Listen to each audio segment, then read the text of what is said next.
Hey guys, Half Chef Will Travel back again. Today we're going to do a real simple recipe. We're just doing mac and cheese, but we're going to do a few things that'll elevate that and make it look a little more sophisticated when we plate that up. We're going to pair that with some barbecue style pork chops. We're going to do some boneless pork chops with a barbecue rub that we did on Monday. So check Monday for that video. And we're going to pair all of that with a basic coleslaw, but I'm not going to give you the recipe for that. We're going to go into that a little bit later in a different video. We'll show you an Asian style coleslaw and some things that you can do with that that we didn't do on this plate. So let's get cooking, man, because I'm hungry. I want to eat.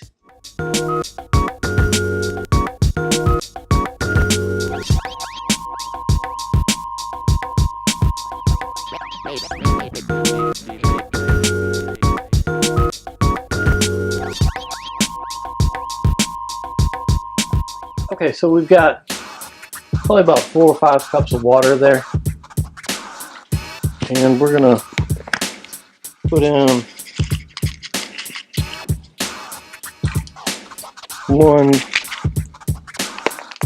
2 tablespoons of salt. That sounds like a lot of salt, and it is, but you want the water to be super salty when you're boiling pasta. You do not want to add a bunch of olive oil to the water because that makes greasy pasta at the end, and you don't want that. And really, you don't need to measure the water. Just make sure you've got way more water than you have pasta. Meantime, over here on the other burner, we're going to kick this onto a medium. Give it a slight drizzle of olive oil. And I got 4 slices of bacon cut up straight into a cold pan. We're going to render that down until we got some fat in the pan. Then we're going to add a tablespoon of butter. We'll be right back. And this is the real story of cooking. Hurry up and wait. Get stuff ready fast so you can stand around and watch it cook.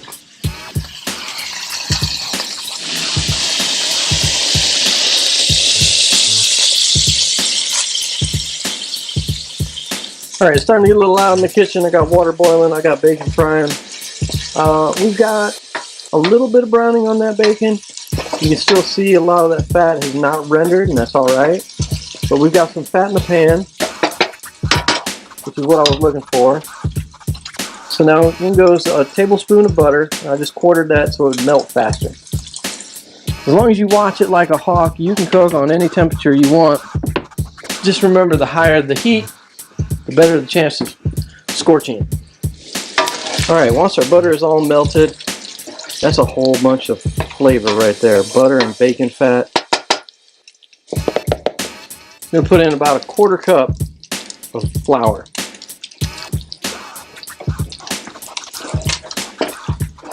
That's going to make us a basic roux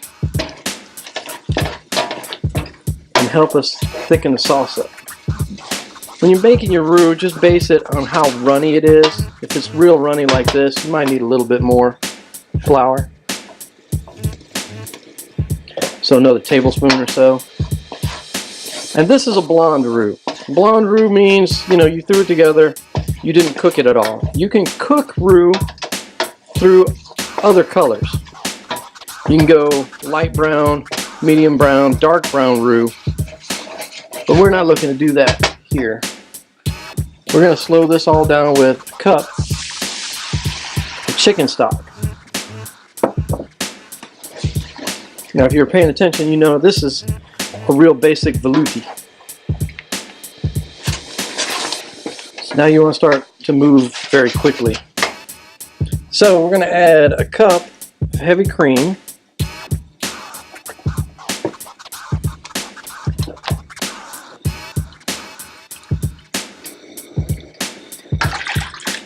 And 3 cups of milk.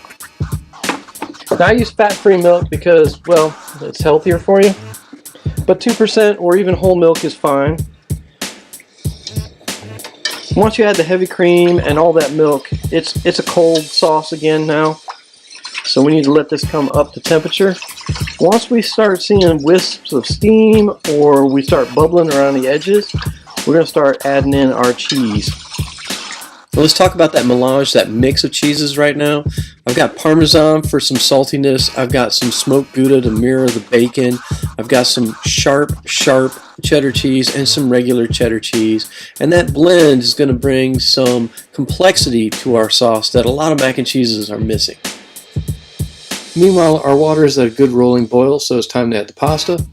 And stir, stir, stir. No olive oil, so just stir.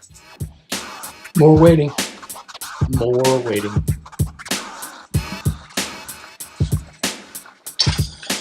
At this point, I'm going to mention to you that when it comes to a cheese sauce like this is a very basic cheese sauce. Again, this is a spot where you can experiment, jump in, do your own thing. If you want to add diced onions, little garlic, red pepper flakes, it's all up to you. You can do any of those. So I'm just going to give it some nice fresh black pepper. And I'm not cheating for a change. I'm going to go with about a tablespoon of black pepper. Alright, at this point we've got some steam going. So we're hot enough we can start melting some cheese. So 4 cheeses I have. I've got some grated Parmesan. And you're just wanting to put these in a good pinch at a time, let it melt, then go in with the next one. So we have the Parmesan, I've got smoked Gouda, I've got sharp white cheddar cheese, and I've got plain yellow cheddar cheese. So we went with a half a cup of Parmesan and a cup on each of the cheddar cheeses and the smoked Gouda.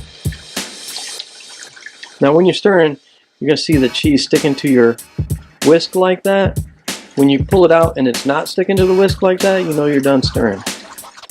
In the meantime, we're going to take our pasta off because it's boiled. It's not quite done, but it's boiled enough. It's very al dente, and we're going to run this in the oven. And when you're stirring this, you don't have to be super violent. You want to keep it in the pan, but make sure to get all that bottom scraped really well. If you're going to scorch, it's going to be on the bottom. And again, each of those cheeses brings its own special flavor to the sauce, and it makes the whole thing just wonderful. Now as I'm stirring, you can see that I don't have any big chunks of cheese stuck to my whisk, so we're ready. Coming up a little bit on the temperature, so we're going to dump in our pasta. This is super al dente because, again, we're going to finish this off in the oven, so it's going to cook a little bit longer. And this macaroni is going to start absorbing this cheese sauce. Now, it might look like we don't have enough pasta. It's kind of floating in the sauce, but do not worry. We're going to run this in the oven, and that pasta will continue to soak up this sauce. Now, I've got some porcelain ramekins out here. We're going to portion these out, and that will help us continue this sophisticated kind of upscale look on our plate. So we're just going to portion these out. Now, ramekins are not super expensive, between $2 to $5 at most places, wherever you can find dishes and pots and pans and that kind of thing.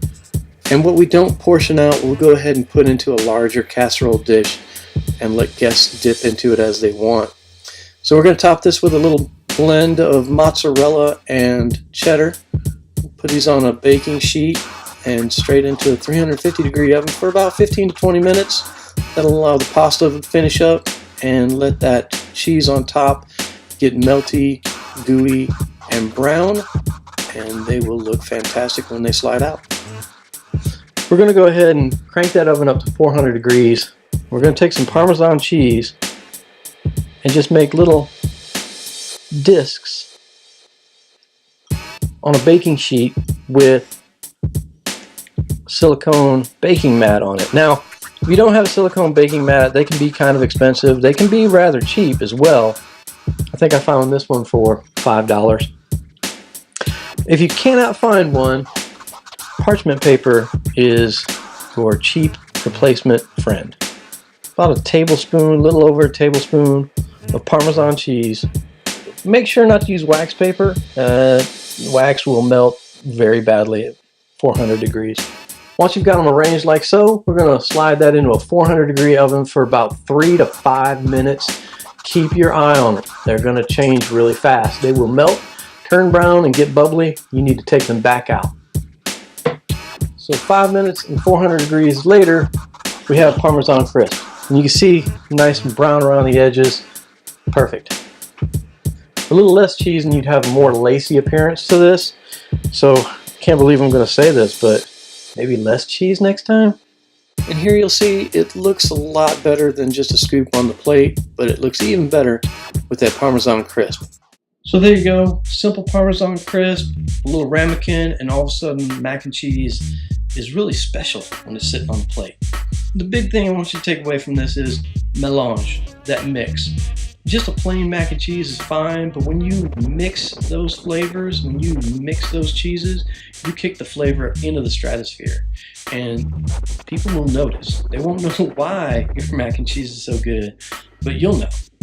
And you can take that melange philosophy and apply it to grilled cheese sandwich. It'll make an amazing grilled cheese sandwich when you use more than just one type of cheese.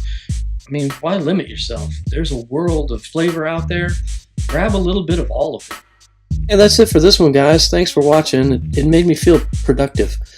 And as usual, click those buttons, like, share, subscribe, hit that bell icon for future notifications. We'll be back again really soon.